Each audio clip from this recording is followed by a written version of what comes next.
Hi guys, இன்றைக்கி வந்து இனிப்பு உளுந்து வடை வந்து எப்படி செய்யலாம் அப்படிங்கிறத நான் காட்ட போகிறேன். நான் வந்துட்டு 1 டம்ளர் வந்து உளுந்து எடுத்துக்கிறேன். அதை வந்துட்டு தண்ணியில் ஒரு 2 மணி நேரத்துக்கு வந்து நல்லா ஊற வச்சுக்க போகிறேன்.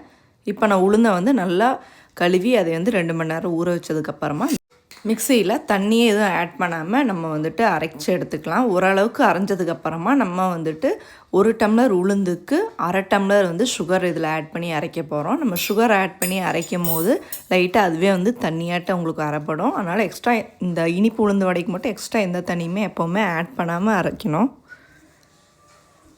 நல்லா வந்துட்டு உங்களுக்கு மாவு வந்து நல்லா மசிஞ்சு நல்லா நைஸான பதத்துக்கு வந்ததுக்கப்புறமா நீங்கள் வேறு ஒரு பாத்திரத்துக்கு நீங்கள் சேஞ்ச் பண்ணிக்கலாம்.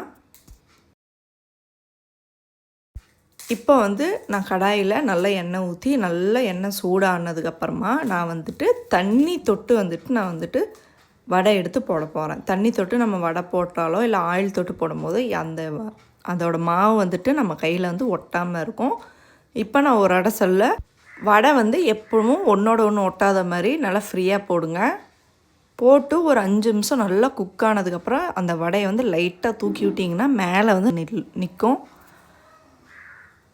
ஒரு 2 நிமிஷத்துக்கு ஒருக்க வந்து வடையை நல்லா திருப்பி விட்டு வேக வச்சு எடுத்திங்கன்னா அதோடய கலர் வந்து கொஞ்சம் கொஞ்சமாக சேஞ்ச் ஆகும். இது வந்து இனிப்பு உளுந்து வடைங்கிறதுனால சர்க்கரை ஆட் பண்ணியிருக்கிறோம். அதனால் இது வந்து கலர் நல்லா ப்ரௌன் கலர்லாம் உங்களுக்கு சேஞ்ச் ஆகும். இப்போ பாருங்கள், கலர் நான் கொஞ்சம் கொஞ்சமாக அப்படியே நல்லா சேஞ்ச் ஆகி வந்துக்கிட்டு இருக்குது. இந்த ரெசிபி வந்து நீங்களும் வீட்டில் ட்ரை பண்ணி பார்த்துட்டு கமெண்ட்டில் எப்படி இருக்குன்னு மென்ஷன் பண்ணுங்கள். இதே போல் வேறு என்ன ரெசிபி செய்யலாம் அப்படிங்கிறதையும் கமெண்ட்டில் சொல்லுங்கள். நம்ம சேனலை அப்படியே மறக்காமல் சப்ஸ்கிரைப் பண்ணிக்கோங்க. உங்கள் ஃப்ரெண்ட்ஸ் அண்ட் ஃபேமிலிக்கு ஷேர் பண்ணுங்கள். அப்படியே லைக் ஐக்கானையும் கிளிக் பண்ணிக்கோங்க. தேங்க்யூ.